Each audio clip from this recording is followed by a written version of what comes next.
programación de Java, ¿sí? A nivel de código. Pueden encontrar allí, por ejemplo, todo lo referente a los controles gráficos, al GUI de Java y el JDBC de Java, que habla de forma muy concisa sobre cómo conectar Java a una base de datos. Entonces yo coloco esos dos archivos con el objetivo de que ustedes puedan empezar a pensar cómo enlazar Java con una base de datos. Pues aquí se habla de que utilizamos un conector de Java, o sea, es un archivo, es un plugin que ya les explicaré cómo se configura para que puedan interconectar Java con MySQL. Y como ustedes ya vieron MySQL conmigo, ya saben cómo crear una base de datos, cómo crear una tabla, cómo crear un modelo de entidad-relación. Entonces es con eso, con este conector que podemos enlazar Java con MySQL. Y pues se explica acá con NetBeans cómo hacer el paso a paso de la conexión, ¿sí? De NetBeans con MySQL. Entonces ya les explicaré también más adelante cómo hacer esta conexión y cómo enlazar el JDBC con un formulario. Hay varias formas de desarrollar una aplicación de bases de datos. Hay una que es asistida y la otra que es manual. Yo me quedo con la manual, aunque también les voy a mostrar cómo se hace de forma asistida porque él tiene sus digamos, estructuras ya creadas para facilitar esa parte. ¿Qué más, Jaime? Para facilitar esa parte, entonces ahí pues prácticamente nosotros vamos a tener muchas ventajas frente a crear un CRUD o frente a crear un sistema de bases de datos con Java. Bueno, entonces para que le den una leída a este archivo y pueden también encontrar ustedes muchísima información en internet. Pueden encontrarla ustedes en YouTube, en cualquier otra red de repositorio de software lo pueden encontrar. Entonces, para que por favor me le den una leidita a este archivo. Es interesante porque ahí se explica paso a paso cómo crear, pues incluso cómo crear una tabla desde la interfaz de NetBeans y cómo testear la conexión utilizando pues el JDBC, aunque yo lo utilizo de otra forma. Yo creo la base de datos en PHP y creo la base de datos en PHP creo las tablas y demás, y lo que hago es que ya creados los redirecciono con el JDBC de MySQL. Eso es lo que hago de forma pues directa, ¿no? Otros lo hacen dentro de NetBeans. Bueno, entonces vamos a empezar a hacer la presentación correspondiente al tema de hoy, que es seguridad y redes. Voy a ampliar aquí un momentico eso. ¿Observan toda la presentación? ¿Si están observando la pantalla completa de la presentación? Sí, profe. Bueno, entonces haciendo un preámbulo a esto, lo que vamos a tratar hoy es de hablar sobre la seguridad en función de herramientas testing, ¿sí? De herramientas de testeo y herramientas que nos puedan facilitar, eh, digamos, el conocer, ¿sí? Cuáles son los niveles de seguridad dentro de una red. Aquí alguien está entrando, a ver, tratemos de entrar a tiempo porque nos desenfocamos de la presentación. ¿Qué oye, Joan?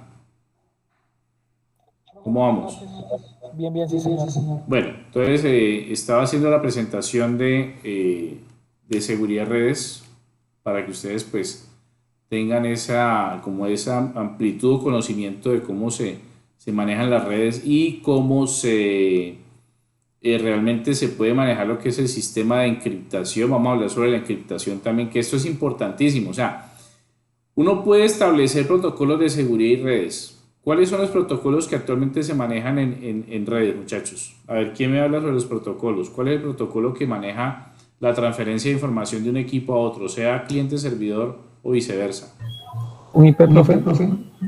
¿El protocolo qué? IP. Protocolo TCP/IP, Eso. correcto. Ese protocolo TCP/IP que inicialmente era el protocolo TCP/IP 2, pasó a 4, que es el que actualmente estamos utilizando. eh, pues aún tiene falencias a nivel de las capas de transporte de datos. Como ustedes saben, el modelo OSI, que es el que maneja pues prácticamente la transferencia de informaciones de la capa física hasta la capa lógica o de presentación, tiene una falencia. Solamente se limita a transportar los datos, pero realmente no garantiza ninguna seguridad.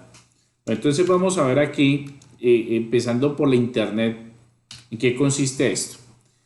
Hoy en día la seguridad en redes se determina o se orienta al uso de aplicativos, de aplicaciones que nos permiten verificar el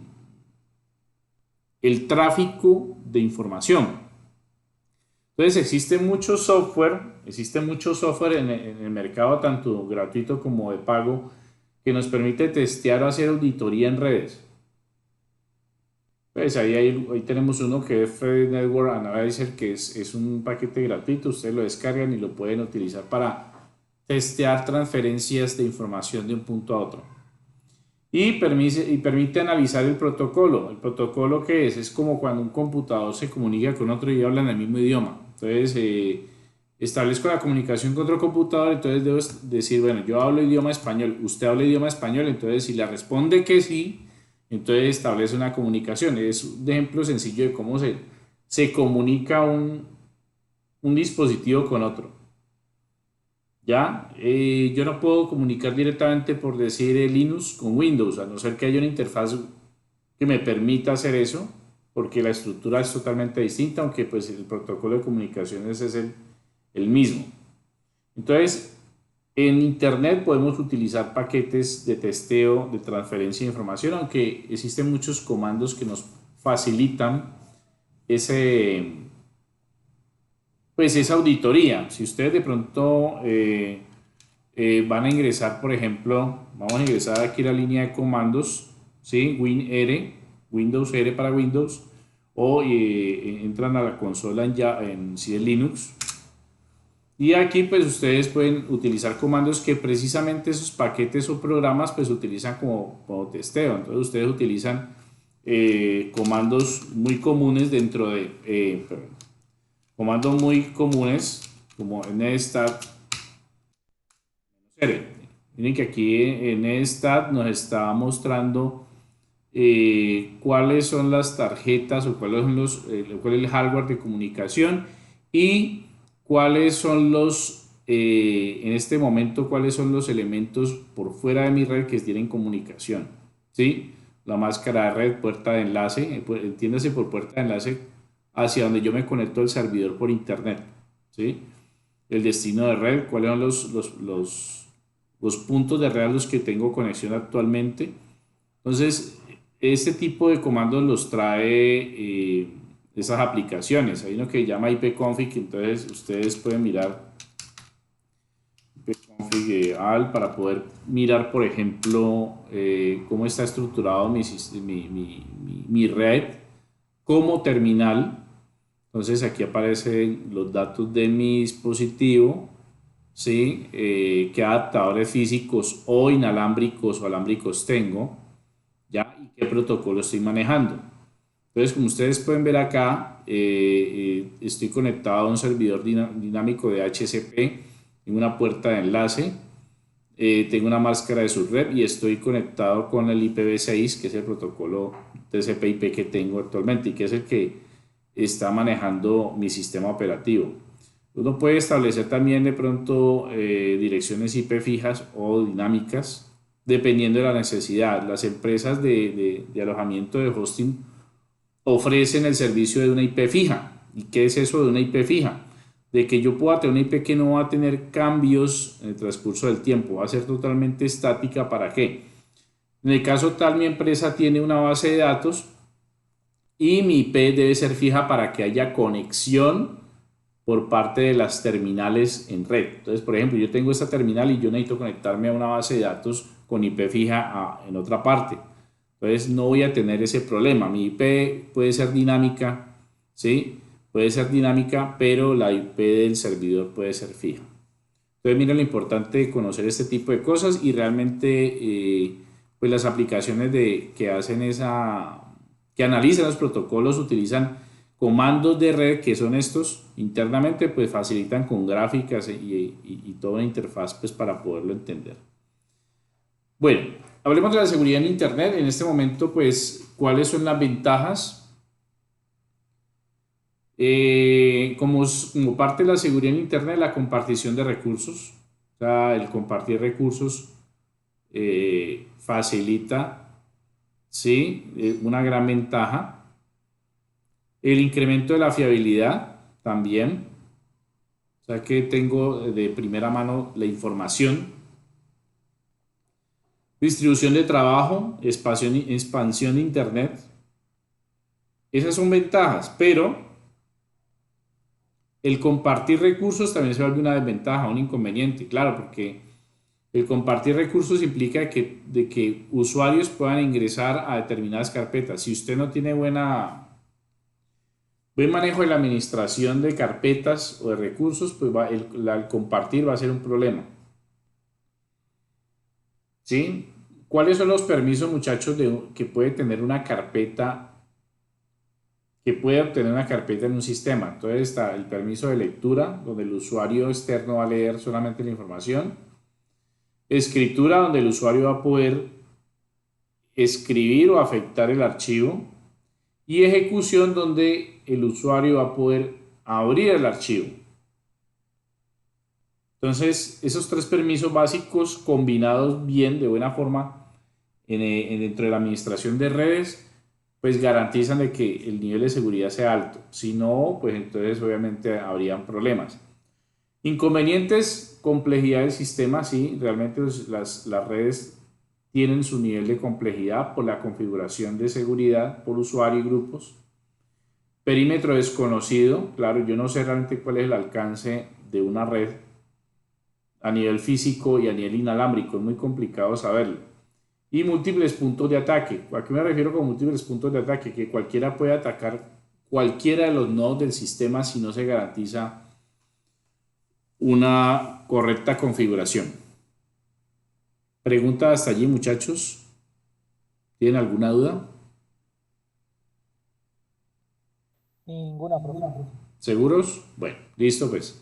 Sí, si tienen alguna duda sobre alguna terminología, si tienen alguna duda sobre alguna dinámica de lo que está aquí, me preguntan y yo les complemento. Bueno, cuando hablamos de seguridad informática estamos hablando de varios ítems o aspectos, la privacidad de la información. Entonces, implicar de pronto o exponer los datos hoy en día al público, pues uno no sabe quién accede a ellos y con qué fin. Muchos podrán acceder con curiosidad para ver, otros para poder afectar o tomar información. Entonces la privacidad implica mucho. Si nosotros vamos a colocar privacidad en los datos, debemos garantizar que sea ilegible para quien no tenga los permisos necesarios. Integridad y autenticidad, eso sí tiene que ver mucho con la seguridad. Cuando hablamos de autenticidad es verificar con una firma, y no es con la firma que conocemos, es verificar con una firma la forma en que estos datos van a darnos información de quién es realmente el dueño o quién lo estaba generando. Disponibilidad también. Entonces, la seguridad informática nos permite, digamos, coartar algo de disponibilidad con el fin de garantizar pues, de que no se alteren. Control de acceso y confidencialidad y no repudiación. No repudiación, no tener de pronto digamos, ese inconveniente de utilizarlos por el hecho de que estén protegidos. Bueno, ¿cuáles son las medidas de seguridad dentro de las redes informáticas? Identificación biunívoca. Biunívoca es que me permite con dos niveles al menos de verificar es la identificación. Por ejemplo, si ustedes ingresan a la plataforma de grupobancolombia.com, ahí les van a pedir dos claves. Hay bancos que verifican con dos o tres claves la identidad para poder hacer transacciones. Esas son las páginas que más atacan. No sé si a ustedes les ha llegado al correo una página donde dice ingrese los datos de actualización del banco. ¿Sí les ha llegado? No, a mí no me ha llegado. Bueno, entonces resulta que si a usted le llega un correo electrónico y dice, por favor, métase a este enlace y ingrese los datos del banco para que actualice información, jamás haga eso. Un banco jamás le va a enviar a usted, jamás de los jamases le va a enviar a usted una solicitud de actualización de datos. ¿Qué más, hombre? ¿Cómo vamos? Eh, Jamás le va a pedir información. Si le va a pedir información, lo llama directamente a usted y que se presente al banco, que se acerque a las instalaciones, hable con un asesor, pero jamás por internet le va a solicitar información. Entonces, por eso desconfíen de todo tipo de solicitudes. Password de 6 caracteres, lo mínimo, aunque se habla de 8, y que lleven caracteres alfanuméricos y caracteres ASCII. Archivos de clave protegidos y encriptados. Entonces, cuando hablamos de archivos de clave protegidos y encriptados, estamos hablando de que es una medida que se puede tomar en cuenta, pero si usted dice que va a proteger un archivo, existen programas para desprotegerlos.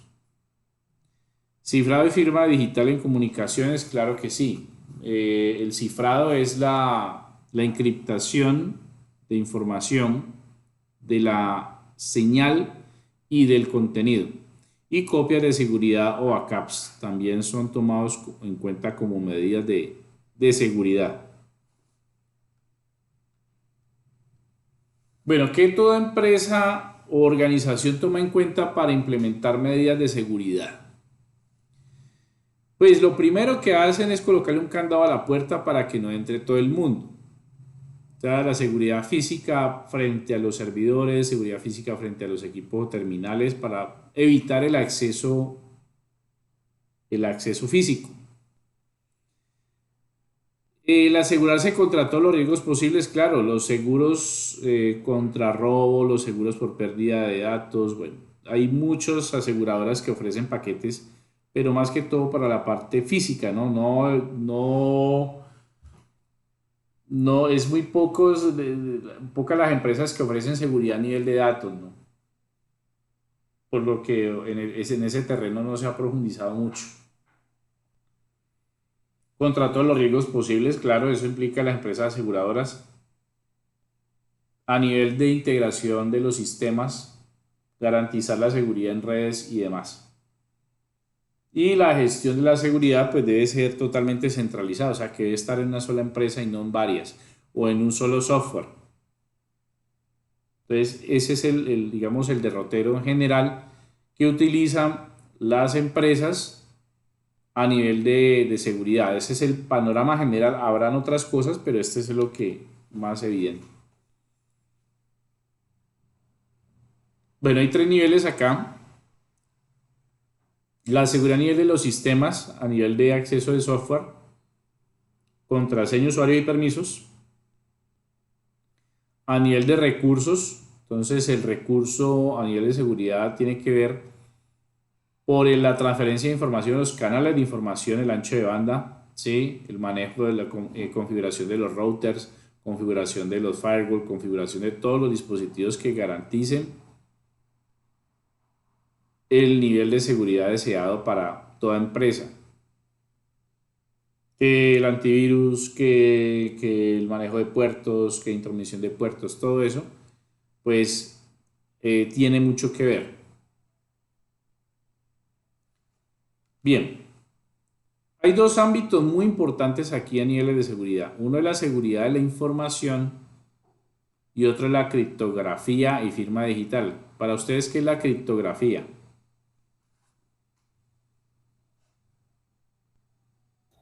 ¿Qué es eso de criptografía? Tendrá que ver, profe, con codificar los datos o los archivos, ¿no? Deme un ejemplo básico de codificación. No, pues sería comprimir unos archivos o encriptarlos para que a través de una contraseña de pronto se puedan acceder o visualizar a ellos, quizá. Bueno, voy a ponerles un ejemplo muy básico que lo vamos a ver más adelante en la presentación. Eh, por ejemplo, yo tengo el nombre Joan.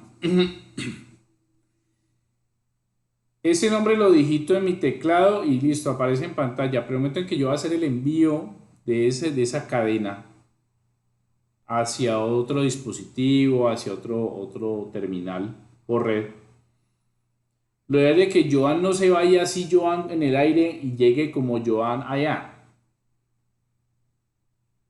sino que coja la J de Joan y me la encripte en 16 bits. Coja la O y la encripte en 16 bits. La H, la E y la N las encripte. Entonces ya no va a ser Joan, sino que van a ser prácticamente 80 y pico de bits. 80 bits van a viajar por el aire. Entonces cuando ya vaya por el aire van a ir 80 bits. Y cuando ya llegue al destino, el destino va a recibir esos 80 bits y va a coger y va a convertir mediante un algoritmo. Va a sacar, bueno, los primeros 16 son la J, pero eso tiene que ser con algoritmo. Entonces, ese es un modelo de encriptación básico.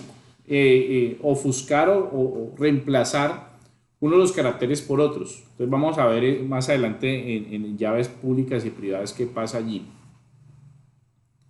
Bien. Entonces, la criptografía es eso, que es ofuscar la información para poder hacerla ilegible frente a ataques o intromisiones. Y la firma digital viene siendo la identificación que garantiza que quien emite información es quien dice ser. ¿Ya? Entonces, las firmas digitales también se utilizan mucho en lo que tiene que ver con el manejo de los bitcoins y con el manejo del blockchain. ¿Saben ustedes qué es el blockchain?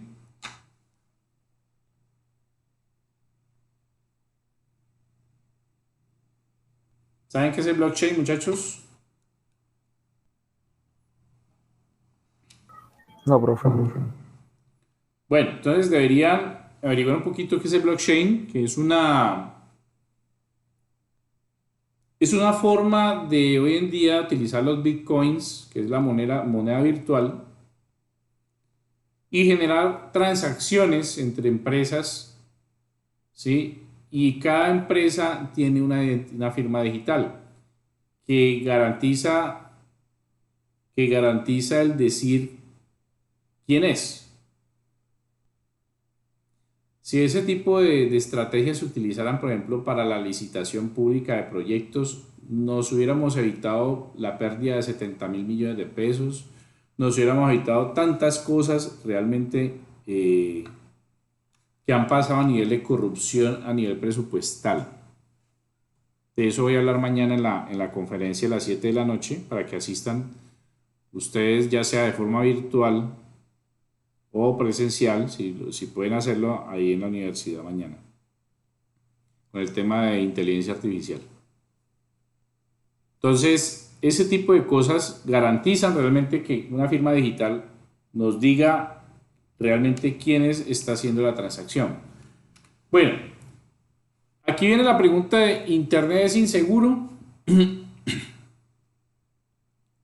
Internet es el acceso público. La seguridad, yo siempre lo he dicho, no lo da tanto el sistema, sino su configuración. Yo no puedo decir que por el hecho de que tenga Linux, entonces estoy totalmente seguro. No. Linux es seguro hasta cierto nivel, pero si yo no tengo conocimientos en configuración de redes, si yo no tengo conocimientos de programación, si no tengo conocimientos en testing o pentesting, que son herramientas que trae Linux para buscar vulnerabilidades en un sistema, entonces no es seguro. Entonces, en este caso, la criptografía, ¿sí?, que lo que hace es convertir la información de forma ofuscada y legible, ¿sí?, y la criptoanálisis, que es lo que permite analizar los datos encriptados y poderlos mostrar en su origen, pues son lo que realmente garantiza de que un sistema sea seguro en Internet. Eso es lo que realmente garantiza todo. De por sí los sistemas informáticos como el hardware, pues tienen ya esa tendencia a encriptar la información. Y ustedes ya lo saben. Por ejemplo, ustedes tienen WhatsApp. Yo mando el datico, el mensaje por WhatsApp. Eso se encripta internamente por el sistema, viaja por el aire encriptado y llega al usuario donde se desencripta. WhatsApp es eso. Y eso apenas se vino a implementar hace 10 años. Hace 10 años se implementó. Ahorita pues el problema no es la información que la están sacando, sino ahorita son, ahorita el servidor de WhatsApp, el servidor del señor Mark Zuckerberg, que está siendo atacado. Todos los días recibe ataques. Pero la semana pasada eso fue catastrófico porque se la dieron con toda. Con toda. Y el objetivo de muchas organizaciones es tumbar Facebook, tumbar al señor Mark Zuckerberg, tumbar todo lo que dependa de ello. Porque es tal la cantidad de información y tan delicada que hay allí, que en últimas él tiene el poder. No tanto financiero lo tiene, pero el poder que tiene allí a nivel de comunicaciones. ¿Cuántas cosas no habrán dicho ustedes o yo por WhatsApp que tengan implicaciones graves o legales? ¿Sí se han puesto a pensar en eso? Entonces, cuando usted elimina esas conversaciones o los archivos, realmente no está eliminando sino el repositorio de información de su cuenta, más no la base de datos que está allá. Entonces, eso es lo que él tiene almacenado allá, eso es oro. Y él puede buscar en esa base de datos todo lo que ha escrito, por ejemplo, un político. Y esa información vendérsela a otro.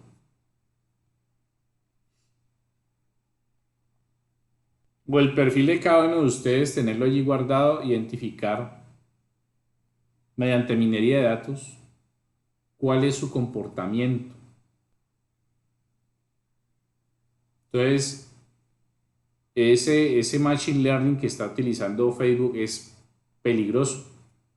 Mañana voy a hablar sobre eso, cómo hay afectación en las redes sociales frente a eso. Esta parte. Profe, y también acompañado de lo que usted dice frente a ese poder de información, ¿no? Me imagino que el FBI y otros elementos también querrán tener acceso a esa información o Des, otros estamentos legales o ilegales. Y también el conocimiento de el comportamiento de una persona, de una región, de un país, claro. en torno a eso, qué compran, qué les gusta, qué siguen, qué entornos, gustos, y eso para una organización a nivel de marketing y demás vale oro también. Sí, Saber claro, es, lo que decís es muy cómo cierto. Desde el 11 de septiembre del 2001, cuando hubo ese ataque, ¿qué edad tenías en el 2001? ¿Qué edad tenías? no, pues yo creo que como 13 años. Bueno, desde esa fecha Google se volvió el reservorio o el receptor de toda la información. Donde usted si mete información allí, lo perfilan.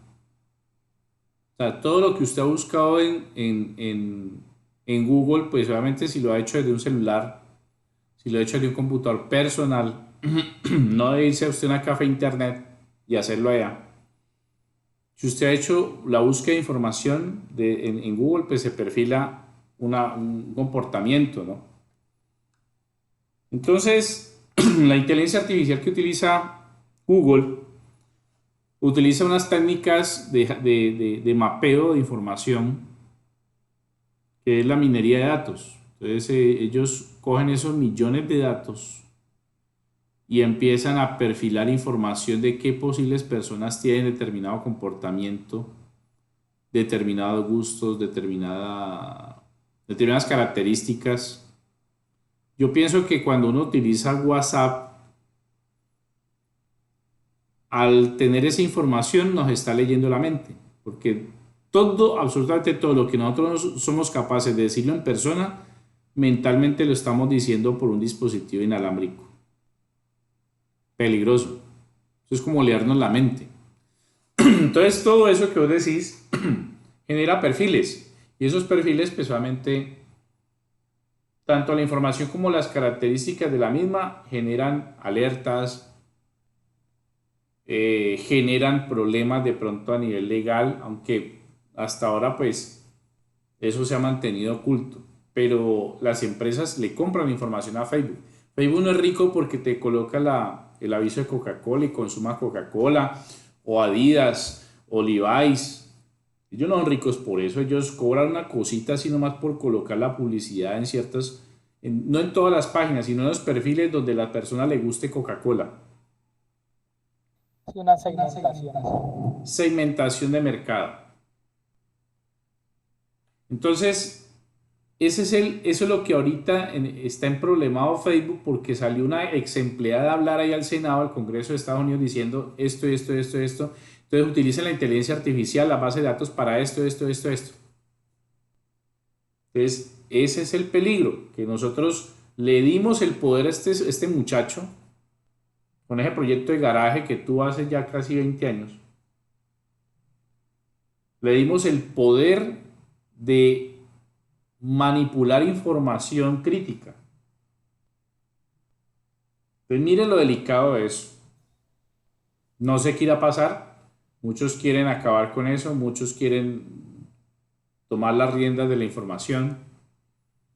Entonces, por el momento, ¿qué nos queda a nosotros los profesionales de informática? Pues buscar alternativas de comunicación, porque si nos van a seguir atacando el WhatsApp, de donde depende el 90% de los trabajos a nivel académico y laboral, pues ahí sí estamos fregados, porque depender de una herramienta que está siendo atacada, que está siendo prácticamente juzgada y que en algún momento le van a dar de baja, pues quedamos mal. Entonces hay que buscar otras alternativas y no necesariamente es Telegram. Dígame. Y dos cositas frente a eso, de lo que usted habla, es una, sea Telegram, sea WhatsApp, hay personas que dicen, no, yo por seguridad, qué sé yo, no va a tener WhatsApp, no va a tener, algunos hasta inclusive no va a tener celular, pero se vuelven letárgicos o se vuelven o quedan bloqueados a nivel, o sea, literalmente hoy en día estamos obligados a utilizar la tecnología, y por eso en esa caída nos dimos cuenta cuán dependientes estamos de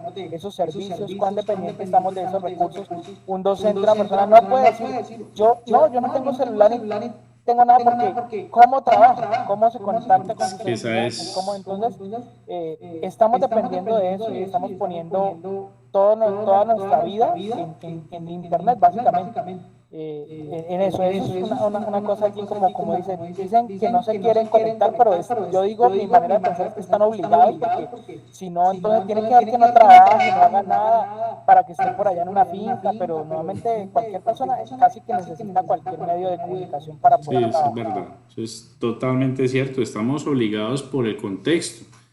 Igual la persona que está en el campo tiene que salir al mercado, así sea llevar su producido, porque tiene que vivir de algo, o sea, su cultivo de papa, arroz, lo que sea, sacarlo de allá, tiene que transportarse y tiene que tener de una u otra forma comunicación con la gente del exterior para poderle dar salida a sus productos. O sea, es obligatorio para poder sobrevivir, depender de los sistemas dinámicos, de la tecnología, eso sí es... Y por otro lado, profe, que no he podido, no sé, eso tiene que ver con ese tema de la seguridad, con ese tema de la inteligencia artificial, no he podido identificar Pues yo entiendo que Google también es otro de los magnates frente a este tema de la información y la segmentación del mercado. Básicamente, yo entiendo que cuando yo compro algo o estoy interesado en algo, inmediatamente me sale publicación relacionada a eso. Entonces, me metí, busqué una olla a presión, entonces obviamente me empiezan a todo lo que esté asociado al servicio de Google, qué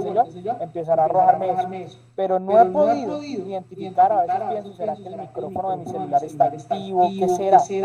Porque aún sin buscarlo, me pasó nada más ese día. ¿Ves qué chévere sería ir a Santa Marta? Y minutos después ya estaba despegado. Compra tu paquete a Santa Marta. O sea, yo no he escrito, no he dicho nada, no he mandado un WhatsApp, no he dicho, lo dije así. Y otra vez también me pasó, qué bueno tener Disney Plus. Y cuando de momento mira, Disney Plus y sacando publicidad, es una cosa que yo no entiendo de dónde sacan las palabras. Bueno, yo mañana le voy a responder eso en la conferencia por medio de lo que está haciendo el señor Elon Musk. Claro, es que, hermano, es que Neuralink, que es el proyecto líder de Tesla, es una de las empresas de Tesla, ¿no? Ese Elon Musk también tiene unas cosas macabras por ahí en mente. ¿Cómo se atreve a decir que ahorita que que vamos a ir a Marte, ya estemos en 10 años a decir, no, pues que yo soy consciente que los 10 que lleguen allá van a morir? O sea, él está asegurando de que, y obviamente pues, va a pasar, tienen que haber muertos a martizar allá, tienen que haber muertos, porque esos son los conejillos de Indias para los que vienen detrás y que eviten ese problema de llegar allá a Marte, y son implicaciones muy serias allí. Y ahorita están formando niñitos para hacer esos viajes. No, ya los viejos nosotros ya no vamos por allá. Los que van a ir son estos niños que están en la NASA, en albergues, para poderlos, digamos, formar en el momento en que vayan a hacer un viaje espacial. Entonces, son cosas, aquí hay cosas muy oscuras. Y yo no estoy diciendo que sea conspiracionista, sino que lo que vos estás diciendo eso es control tanto mental de la información. Y obviamente te escuchan, ¿sí? Te están escuchando. ¿Por qué? Vea, le voy a decir algo, les voy a decir algo a ustedes. Yo ya he hecho trabajitos, pues no oscuros, sino que he investigado sobre troyanos para Android. Y usted le puede chuzar el celular a alguien, le puede meter un troyano y usted sencillamente con ese troyano a esa persona, a ella se le va a activar el GPS, se le va a activar el micrófono y no se va a dar cuenta, la cámara lo mismo, el micrófono y se va a escuchar todo lo que esa persona tenga alrededor. Yo ya he hecho eso. Hay troyanos que pueden hacer eso y hasta más. Y esa información va a parar a una base de datos, va a parar a un correo electrónico y le llega al operador, al victimario. Entonces, en últimas, cuando vos instalás WhatsApp, cuando usted instala WhatsApp, la aplicacioncita de Facebook, allí va todo eso. Esa APK que usted instala en su dispositivo, en últimas es un troyano. Y ellos, y como es una APK que está desarrollada por Google, obviamente tiene toda la carta abierta para investigarnos o saber cuáles son los requerimientos que se necesitan para ofrecernos algo. Pues claro, es que esto ya está reprogramado para que todos estemos sondeados, todos estemos vigilados en últimas pues por el gobierno, ¿ya? Sí, entonces, volviendo al tema de la criptografía y la firma digital, la criptografía tiene dos procesos. Uno que es el cifrado, lo que yo les decía a ustedes de convertir una letra en varias, o un descifrado. Incluso uno puede trabajar con imágenes, con fotografías y encriptarlas dentro de una fotografía. Sabemos que las fotografías contienen bytes, yo puedo encriptar un mensaje oculto en una fotografía y en el destino desencriptarlo. Hay muchos proyectos sobre eso que ustedes pueden encontrar en repositorios que manejen Java y C. Pueden encontrar todo ese tipo de información. Entonces esos dos son los procesos básico de la criptografía. Bien. A ver por aquí. Bueno, entonces aquí tenemos un ejemplo de un criptosistema básico donde tenemos una representación de un carácter por otro. Y hay un principio que es el de Kerckhoff, que es el que maneja este tipo de criptosistemas. El emisor debe transformar la información, enviarla por el canal y el receptor debe transformar otra vez la información para poder visualizar el mensaje. Entonces, ese es algo básico, ¿no? Hay otros tipos de cifrado mucho más complejos. Vamos a ver más adelante lo que es el sistema de encriptación MD5, que es el más utilizado hoy en día para lenguajes de programación tipo PHP, incluso Java, y que ustedes pueden utilizar también dentro de sus proyectos. ¿Qué es un criptosistema? Pues un criptosistema es un sistema que genera una ofuscación de la información y debe garantizar fortalezas para evitar la intromisión. El ser auténtico, el ser único, aunque ya existen muchísimos, garantiza de que nadie lo va a poder romper. Pero si usted va a crear un sistema de autenticación o un criptosistema basado en otro, perdió el año porque ya existe, ya hay una base de datos bastante grande de encriptaciones. Entonces, busca la forma de usted hacer su propio sistema de encriptación. Entonces, la fortaleza de un criptosistema es evitar que lo descifren. Entonces, hay varias formas allí. Ya les voy a mostrar más adelante cómo. Bueno, entonces aquí en cómo atacar esos criptosistemas. Entonces, la primera técnica es el mensaje resultante. A partir del mensaje resultante, yo puedo evaluar cuáles pueden ser los orígenes o la técnica utilizada para poderlo haber generado. Entonces, por ejemplo, apareció Joan en el equipo y yo puedo a partir de ese resultado evaluar cómo apareció ese texto o ese mensaje. Que si esa palabra que apareció tiene más elementos para poder hacer comparativas, yo también puedo evaluar cuál es el comportamiento. A mayor cantidad de información sobre ese mensaje, mayor va a ser la posibilidad de descifrar cómo se encriptó. Y ataques por elección del mensaje, claro que sí, yo puedo elegir el tipo o perfil de mensaje que yo voy a analizar para poder hallar el algoritmo que lo encripta. Acá tenemos un sistema de cifrado de encriptación básico. Entonces, si ustedes observan acá, aparece en un lugar de la mancha XX. Entonces, si yo hago la lectura horizontal, le veo sentido, pero si lo hago de forma vertical, ¿sí?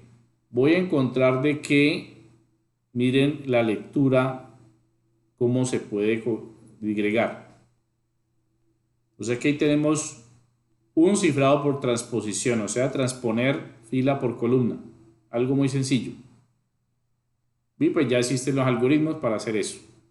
Como también ya existen los algoritmos de los programas para poder identificar que a partir de esto empiezan a hacer transposición inversa, utilizar matriz inversa para poder hallar el mensaje, y al hallar esas cadenas las confrontan con una base de datos o un repositorio de información. O sea que es algo básico para quien no entiende esto, pero obviamente ya tiene su contramedida, ¿no? Aquí vamos a mirar los criptosistemas dentro de las claves privadas. Aquí las claves privadas siempre se asocian a las redes internas.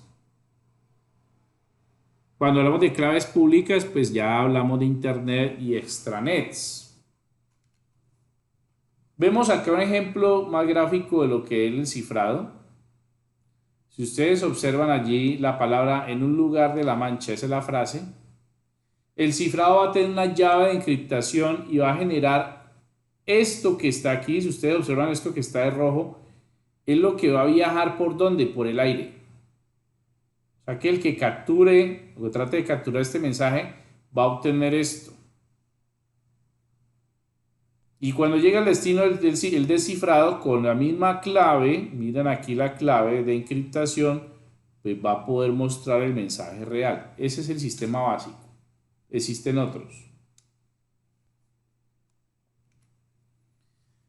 Aquí ya hablamos de los bits de encriptación. Cuando hablamos de la permutación estamos hablando de algo que nos permite intercambiar o hacer combinaciones.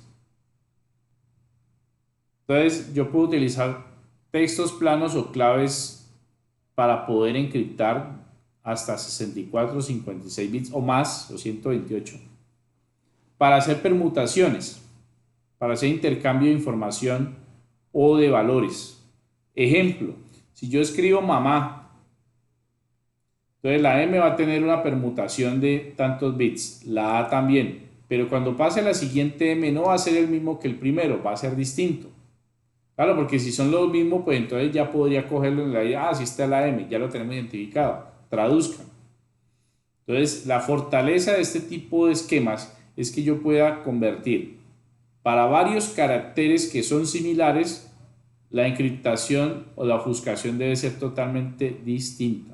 Claro, no tendría sentido que siempre la A sea la misma cadena de caracteres, que ya podría descifrarlo fácilmente. Aquí tenemos otro tipo de permutaciones cuando hace intercambios a nivel de permutación y que muestra varios modos de poder visualizar esas claves utilizando pues ya sea codificación binaria, hexadecimal, octal, etc. Ahí se juega ya con la estructura de datos del mismo campo de valores. Bueno, eso en cuanto a las claves privadas. Los cifrados de clave pública pues no son tan, digamos, tan ajenos. Aquí vemos pues también que existe una clave pública ya sea de quien emite hacia quien va a recibir.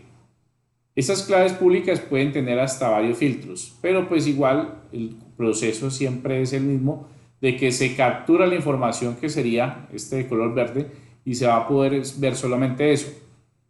Lo difícil aquí es saber si este contenido, ¿sí? Si esto que está aquí tiene algún tipo de algoritmo de encriptación. Mirar los patrones numéricos para hallar las longitudes y hallar posibles mensajes. Entonces, si ustedes tienen técnicas para poder capturar lo que se envía por WhatsApp y les va a aparecer eso, pues tendrían que averiguar cuál es el algoritmo de encriptación de WhatsApp para poder tener el oro a sus pies. Ese es el objetivo pues, de muchas empresas, tener la información de todo lo que se transmite por WhatsApp. ¿Sí? Entonces, miren lo importante de entender esta parte. Miren acá, el cifrado utiliza funciones, pues es un ejemplo de una función de residuo, en una operación básica. Ustedes allá el residuo en programación utilizan el mod. Cuando se hace el cifrado y el descifrado también debe utilizar de forma similar la misma función, ¿sí? Obviamente la función inversa a lo que ya tienen ustedes estipulado al enviar la clave, y esa información pues solamente se desencripta o se descifra pues utilizando esa misma función matemática, ¿sí? Para que tenga, digamos, de una u otra forma pues esa congruencia al mostrarse en el usuario final. Bueno, aquí vienen las claves de un solo uso.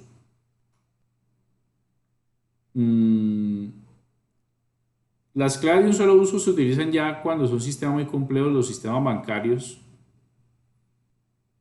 Estas claves obviamente son ya prácticamente casi invulnerables. Digo casi porque pues por investigaciones se puede dar a conocer ciertas técnicas para poderlas tumbar, pero son las más utilizadas hoy en día para encriptación de datos bancarios. ¿Sí? Pues ahí ya implica, por ejemplo, el cifrado, la firma digital. Esas claves de un solo uso son las que utilizan ese tipo de manejos. Pero no siempre uno puede determinar de qué son las panaceas a nivel de seguridad. Eso también tiene mucho que ver con el tipo de dispositivos o computadores para poder hacer el descifrado. Si usted tiene un computador bastante poderoso que pretenda descifrar las claves de un emisor a un receptor y viceversa, pues esa es la gran ventaja, el nivel de procesamiento. El nivel de procesamiento debe ser bastante fuerte para poder hacer ese descifrado. Voy a mirar aquí, es que estoy entrenando una red neuronal para el día de mañana. A ver cómo va la red neuronal.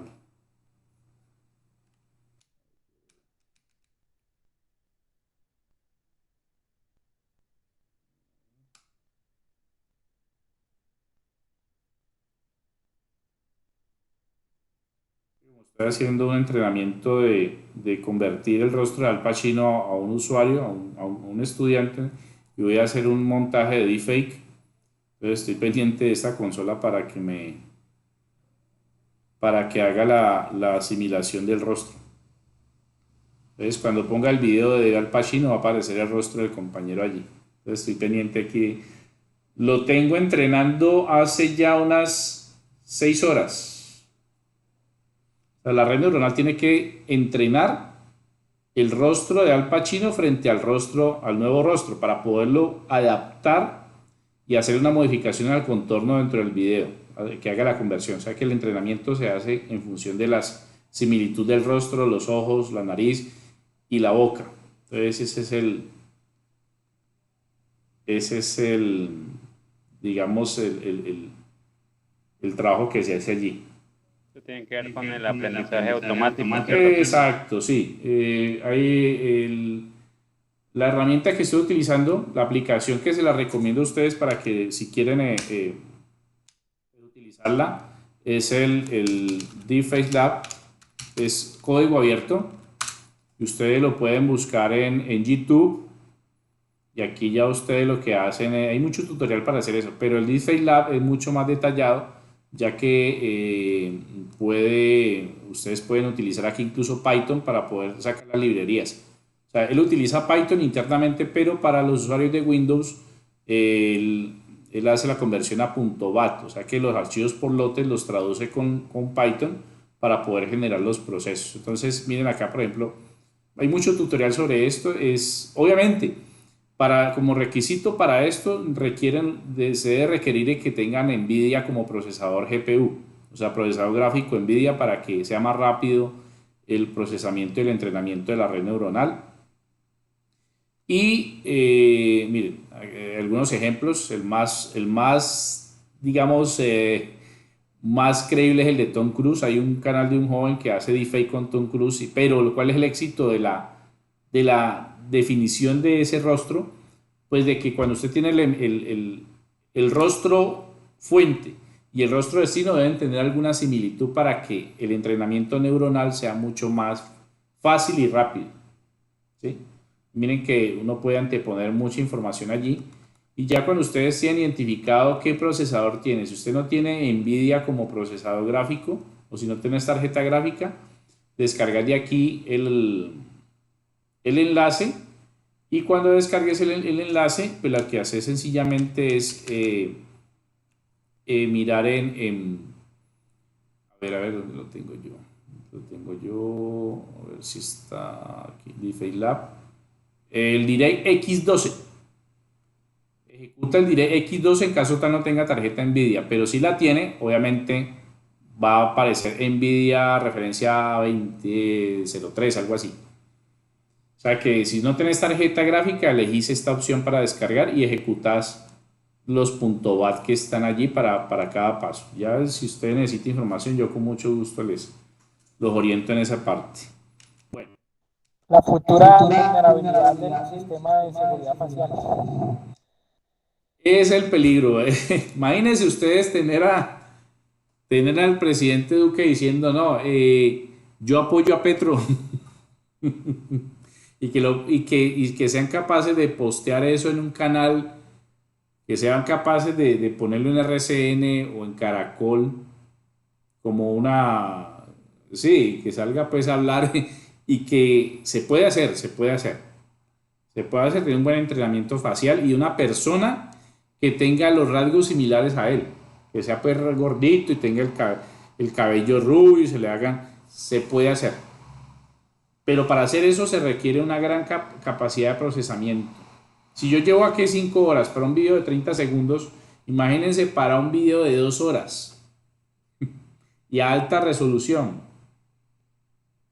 Entonces, si lo va a hacer con un computador, tiene que ser potente en procesador, tener una muy buena tarjeta gráfica y una memoria RAM mínimo de 16 gigas, hasta de 32. Entonces, eso es lo que hay que tomar en cuenta cuando se está haciendo ese tipo de trabajos, ¿no? Por eso cobran tan caro. Bueno, volviendo aquí al tema, aparecen los protocolos SSL, que son los protocolos de seguridad dentro de la Internet para poder garantizar el envío de paquetes de un destino a otro. Entonces, muchas empresas en el medio facilitan el servicio de certificación. Certificar, por ejemplo, los bancos, certificar, por ejemplo, alguna red, certificar, por ejemplo, tiendas online. Con este protocolo, pues le da mayor certeza o seguridad al cliente de que la información encriptada no va a ser vulnerada. Entonces, los certificados en sí hacen eso. Tienen sus propios sistemas de encriptación. Eso es lo que hace. Este es otro tipo de protocolo que es el PGP, que son protocolos simétricos y que, como les decía, un carácter puede ser desglosado en muchos más, de forma aleatoria. La codificación es aleatoria, así el carácter se repita muchas veces dentro de una cadena. Las firmas digitales se pusieron muy de moda hace poco por lo que está Cámara de Comercio, que porque están la factura digital,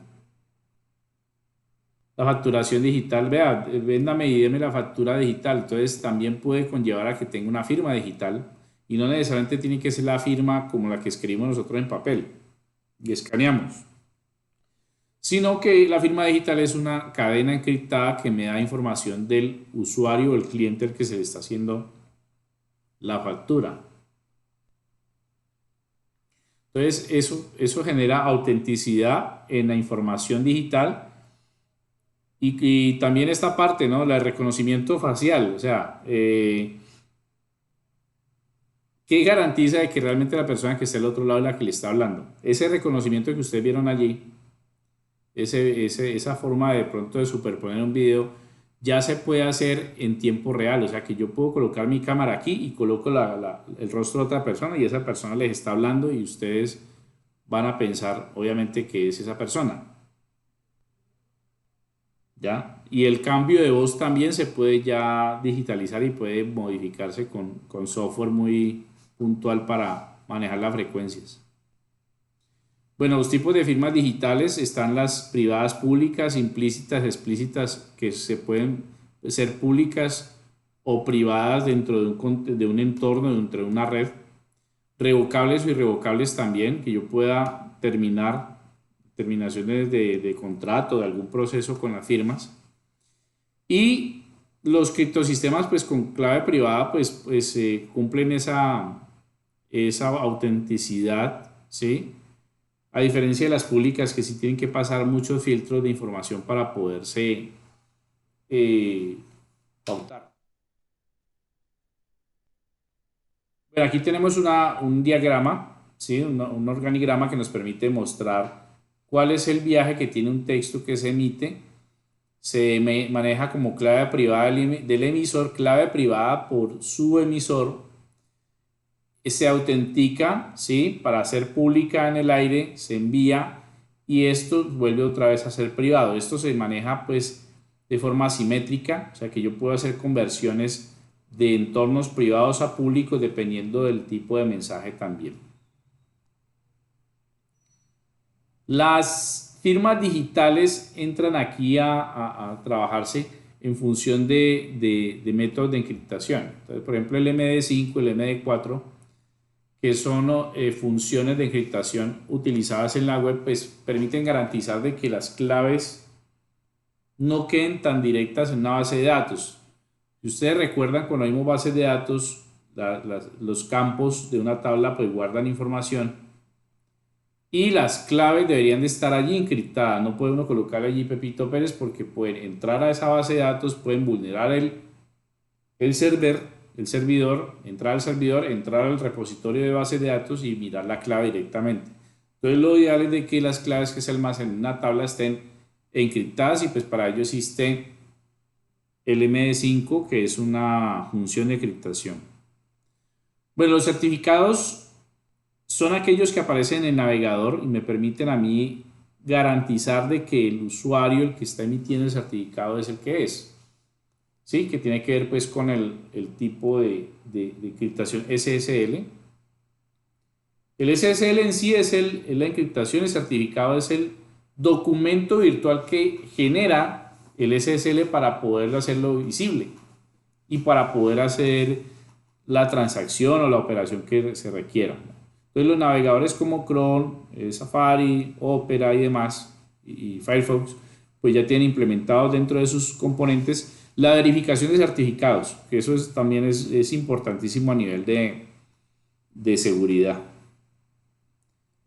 La criptografía en redes, pues obviamente ya, como hemos hablado de la criptografía que ofusca la información, pues tiene métodos para poder hacer descifrado, ya sea por enlace, ¿sí? Por enlace o relación de enlace, que es que yo puedo generar por vínculos externos el viajar con la información o de extremo a extremo donde no tenga ninguna intermediación.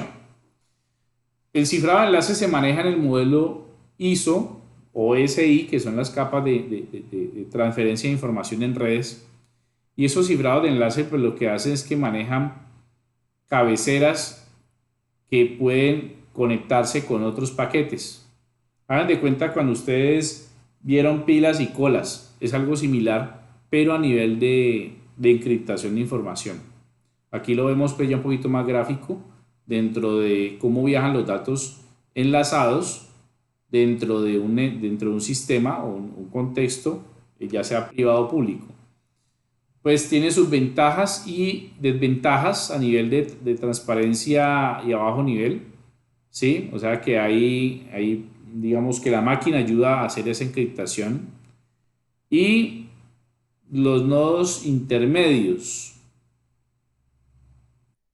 Los nodos, el hecho de que yo tenga, por ejemplo, un computador que esté en la mitad de dos que estén comunicándose no garantiza de que la información sea segura. Entonces, ese es uno de los inconvenientes donde ese tipo de nodos pues obviamente van a poderse atacar o se van a poder auditar para ver si hay fallos de seguridad. Aquí está el otro tipo de cifrado que es de extremo a extremo. Allí no existen nodos que permitan el transbordo o la transferencia de información. Aquí pues tenemos las ventajas a nivel de la comunicación. Obviamente ahí tiene que haber que hablen el mismo lenguaje para poder enviar información. El nodo intermedio lo que hace es eso, traduce la información, verifica el lenguaje y hace el proceso de envío de datos. Bueno, aquí en el quinto punto ya se habla sobre los famosos ataques, la vulnerabilidad del sistema y las contramedidas, o sea, lo que evita que existan ataques. Como les decía, el protocolo IPv4 y el IPv6, que fueron creados para transportar información durante el proceso de las capas OSI, ellos no garantizan por sí solos la seguridad, solamente ellos se dedican a transportar la información. Entonces, por ello, pues, deben de ir acompañados de algunos elementos que permitan que esa información viaje sin problemas. sea por integridad de paquetes o sea por el acceso al mismo. Hay varios tipos de ataques, los que son pasivos, ellos viajan en el aire, entonces el ataque no va a ser intromisorio entre el emisor y el receptor, sino que lo coge del aire. ¿Sí? Lo coge el aire y lo tiene allí, lo analiza y verifica el mensaje.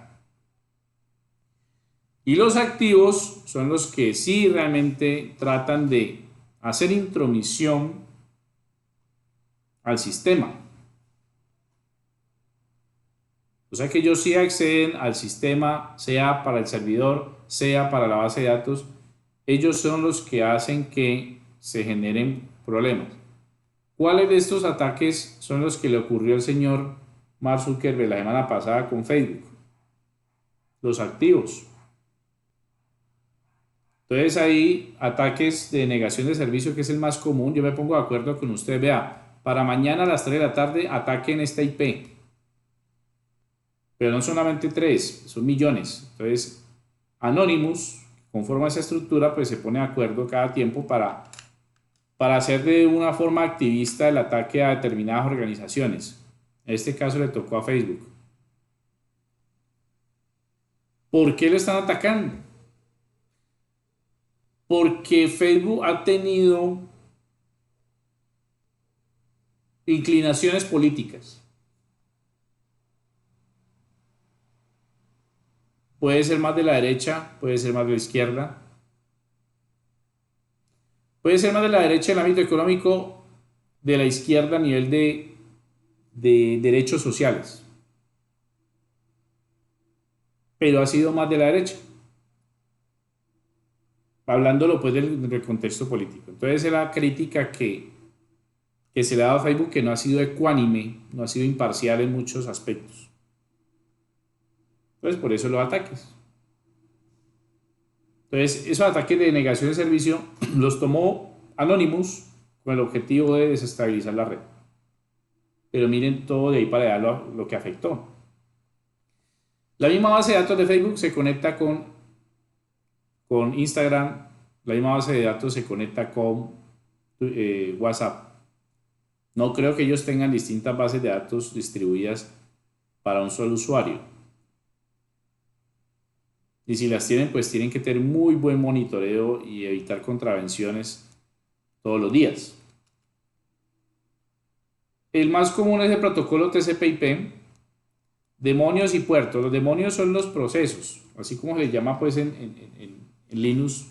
Un proceso en Windows, por ejemplo, el proceso de impresión es un demonio en Linux. Y los puertos son direcciones de memoria que pueden manipularse si están abiertos. Cuando yo me refiero a los puertos, ¿sí? Es mirar cuáles de ellos están habilitados y no ocupados para poder entrar por allí. Hacerme pasar por un programa de red para que ellos puedan permitirme el acceso. Entonces, el escuchar los puertos no es cosa difícil dentro de un número IP. O sea, ¿cuáles son los pasos para atacar un server? Primero, verificar si el server es real. Entonces, usted lo que hace dentro de sus líneas de comandos, usted lo que hace es utilizar aquí el ping. Entonces aquí el ping.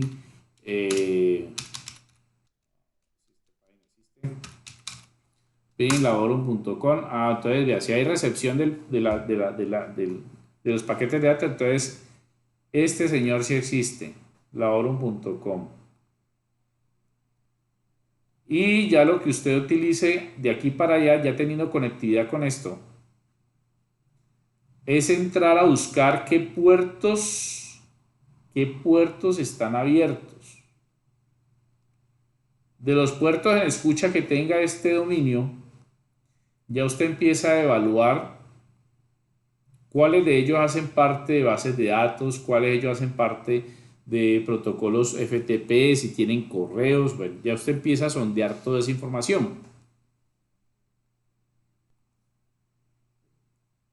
Pero pues obviamente existen ya distros de Linux que hacen eso. Por ejemplo, una distro de Linux es Backbox. Lo recomiendo muchísimo para los que quieran incursionar en la seguridad en redes. Entonces el Backbox, que también tiene una contraparte en Linux, que es Kali Linux.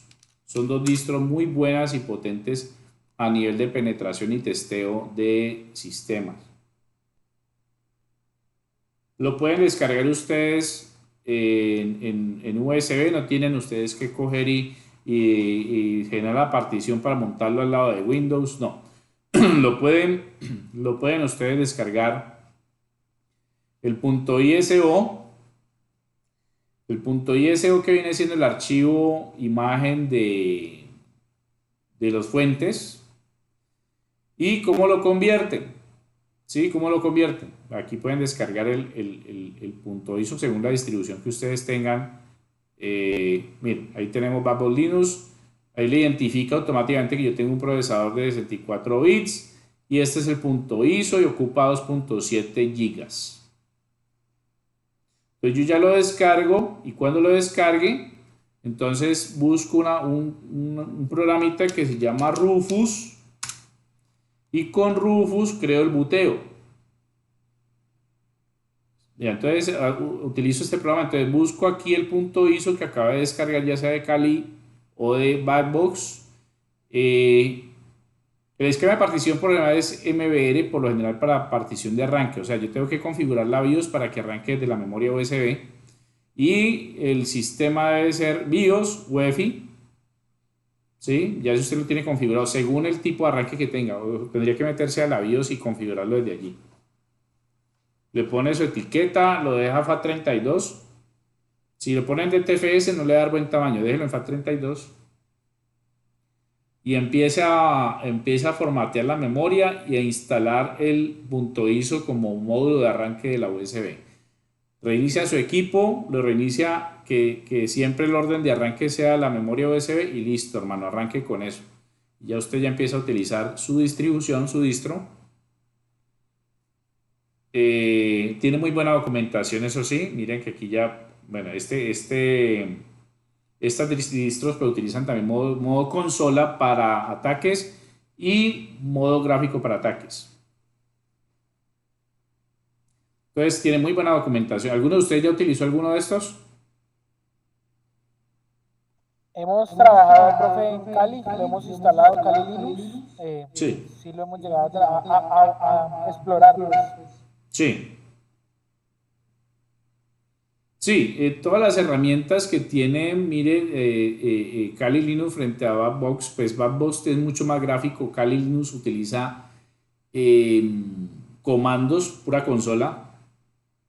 Pues dependiendo también del tipo de entorno, ¿no? Si es KDE o Genome.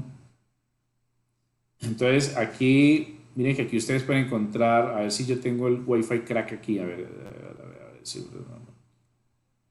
AirCrack, ya. Anteriormente era Wi-Fi crack, pero es AirCrack. Este AirCrack es para poder, digamos, entre comillas, buscar vulnerabilidades de redes Wi-Fi y poder hallar las contraseñas. Miren que aquí están los comandos y él nos muestra según las llaves y el acceso que se tenga a la red.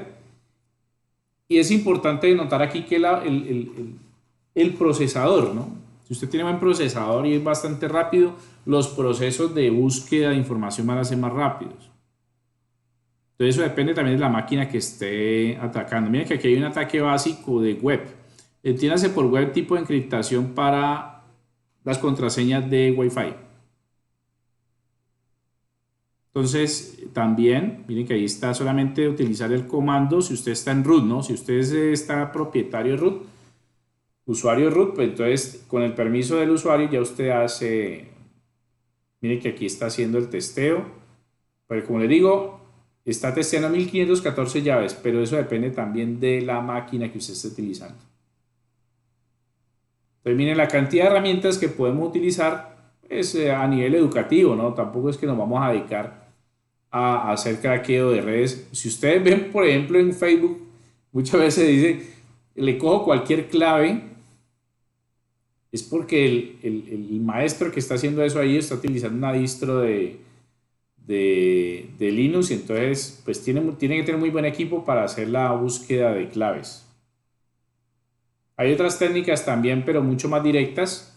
Con esto, entonces usted coge, hay mucho tutorial para captar las señales Wi-Fi a larga distancia, antenas. Usted crea la antena, incluso dicen que uno crea una antena con una lata de gaseosa y le hace la forma de la antena y la conecta al puerto. No, tampoco hasta, pero sí conozco a alguien que hizo una antena, modificó una antena de Sky, la modificó y la conectó a un router y ahí coge, aquí en Buga coge señales hasta de 5 o 10 kilómetros a la redonda.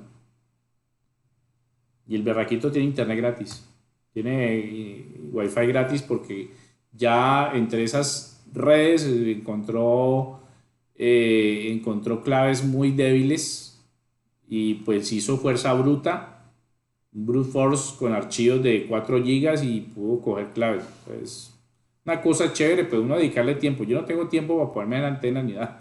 Entonces ya es la persona que se mete en el chicle de coger señales y demás. Esto es chévere siempre y cuando le dediquen tiempo, ¿sí? Eso es lo bonito de todo esto. Bueno, entonces volviendo aquí otra vez a la presentación, las técnicas de ataque pues varían dependiendo del tipo de víctima a la que se le quiera hacer. El sniffing es esto, es escuchar paquetes y mirar cuáles de ellos son los que nos interesan. Sí, pues el mecanismo es criptografía, que es lo que están utilizando la mayoría de aplicaciones, e impedir que un usuario autorizado no conozca. Bueno, esta parte, los sniffers dentro de la distro de Linux o cualquier distro de pentesting o seguridad, los sniffers lo que hacen es tumbar redes y reemplazarlas por falsas para que el usuario pueda ingresar las claves y poderse así conectar. Vamos a ver si aquí en Sniffer, no, hay que mirar cuál es la actualización el equivalente de estos paquetes. A ver, yo utilicé una vez uno, pero fue muy sencillito de manejar.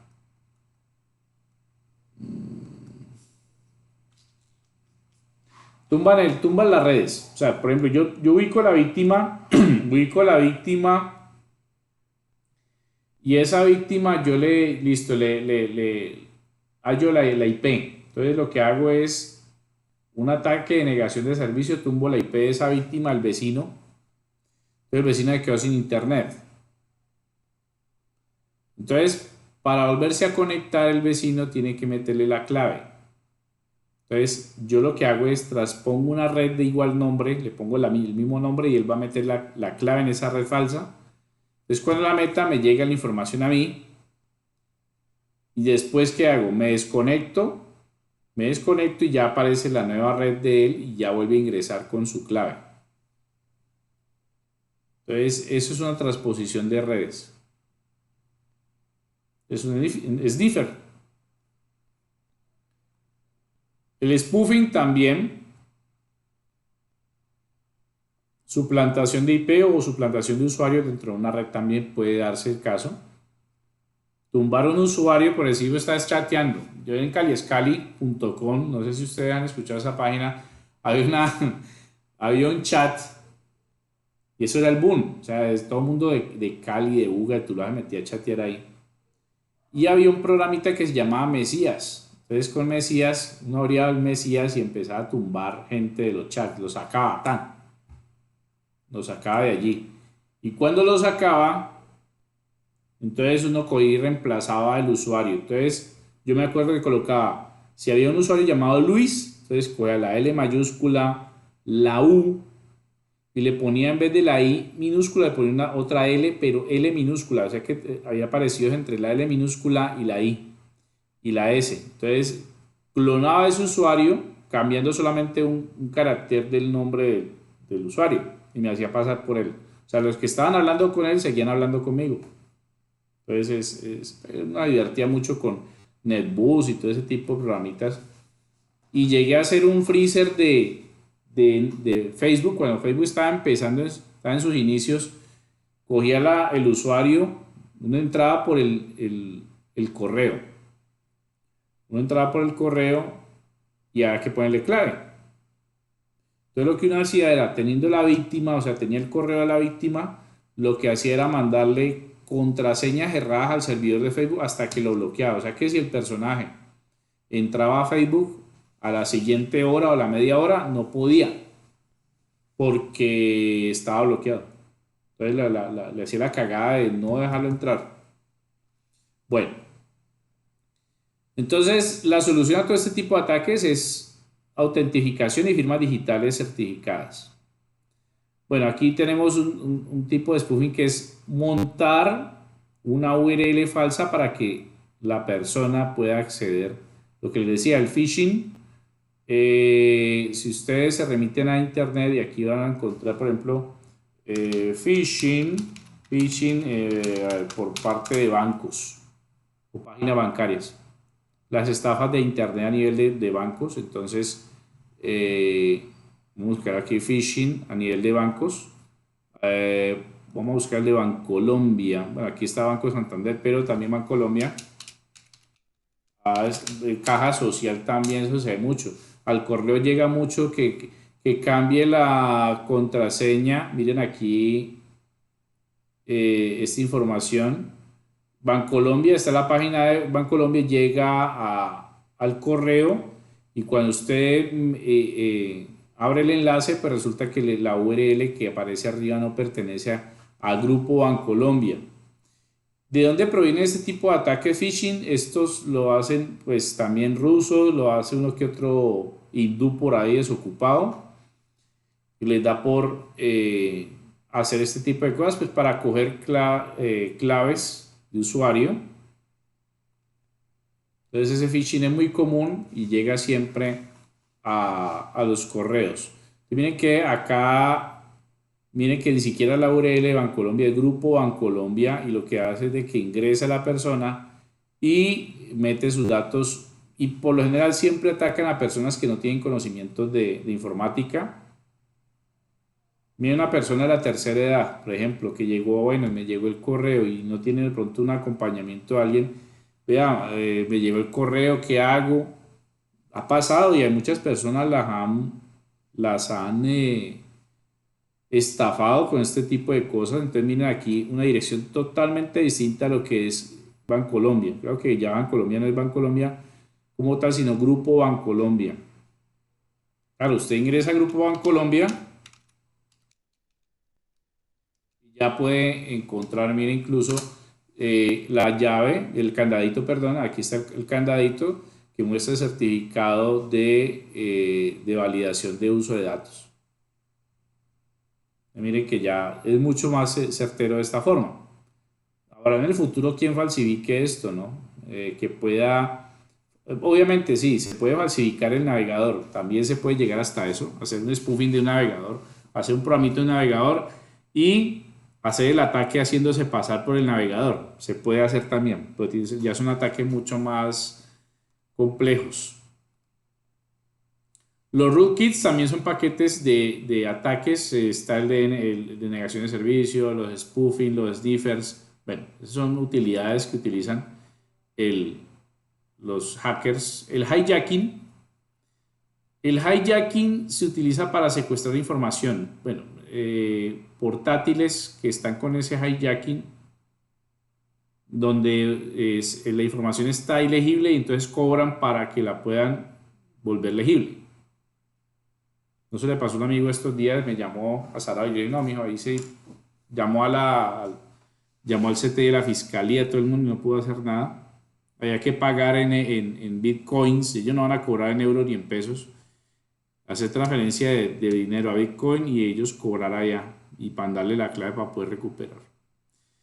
Denegación de servicio también, ese es el ataque en masa de denegación de servicio para redes. ¿Sí? Que es lo que vienen utilizando nuestros amigos de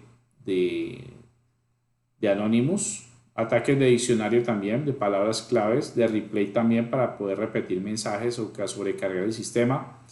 El timing también, que es utilizando varias claves, y los virus. Bueno, entonces acá hay otro ejemplo de virus, cómo los virus se reproducen, cómo se amoldan al sistema y pues la protección son los antivirus desafortunadamente. Porque los antivirus son buenos, pero siempre y cuando no consuman recursos de memoria en el sistema. Por ejemplo, el Kaspersky, que es muy buen antivirus, ¿sí? El Kaspersky, que es ruso, ¿no? El Kaspersky es una herramienta muy buena, pero, pues en Windows, ¿no? Pero consume un infierno de recursos, ¿sí? Eso tiene paquetes para malware, tiene búsqueda artificial de información, búsqueda heurística. Bueno, miren que aquí están vendiendo el paquete.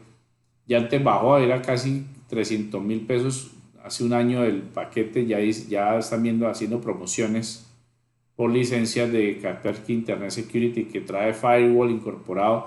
Pero trae todo esto, pero ¿a costa de qué? A costa de que usted tiene que tener un super equipo para que no se le bloquee, porque es que cuando hay un control supremo sobre el sistema por parte de un antivirus, pues obviamente el dispositivo se va a ralentizar. ¿Ya? Entonces, bueno, aquí traen aditamentos, pero igual no deja de ser pesado. Yo ya lo he probado y eso le consume recursos a uno, así tenga 16 de RAM. Preguntas hasta allí, inquietudes. Tienen, profe, 3 hasta 4 antivirus instalados en el mismo equipo. La cantidad de procesos en segundo plano corriendo allí. No, eso es una cosa monstruosa. O tampoco debería ser así. La verdad ya es exagerado uno ponerse a montarle varios antivirus al sistema. No, la verdad no debería ser así. Pues para eso montele un congelador, un freezer y ya. Un freezer a eso y listo. Pero no tampoco sobrecargar el sistema con demasiada información. Entonces, muchachos, eso era lo que yo les quería mostrar a ustedes en cuanto a la parte de seguridad, en cuanto a la parte pues, de información. Voy a dejarles una actividad muy puntual frente a esto. Es que ustedes van a buscar en internet, en cualquier lenguaje de programación, en cualquier repositorio de datos, un ejemplo que muestre la encriptación y desencriptación de información de datos. Que puedan ustedes ofuscar un mensaje. Si tienen ese ofuscamiento, ya sea por una función o por un ciclo repetitivo, una estructura de información que lo haga de forma manual, o si lo van a hacer con una función, entonces que muestre la encriptación y la desencriptación. Esa sería la actividad en la próxima clase, porque ya en la próxima clase ya vamos a empezar a hacer los pinitos para conectar la base de datos. Por favor, léanse los documentos que están ahí en la plataforma del JDBC que está en conexión con MySQL. Voy a subir un material sobre la conexión de bases de datos con Java. Voy a subirlo de la forma asistida y la forma manual. ¿Listo? Preguntas, inquietudes hasta allí, muchachos.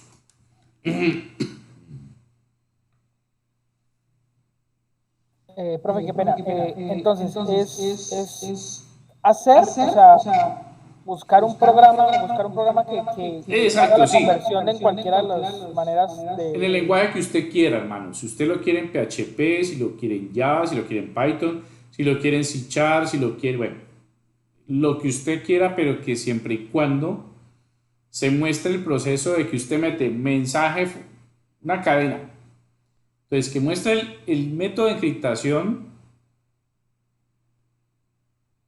el mensaje encriptado, y que pueda permitir mostrar la desencriptación. Eso sería. Ok, listo, profe. Ustedes tienen ya muchos recursos en internet. En YouTube, la página que les recomendé a ustedes, aquí van a encontrar más información. Pues se la van a encontrar tanto en español como en todos los idiomas.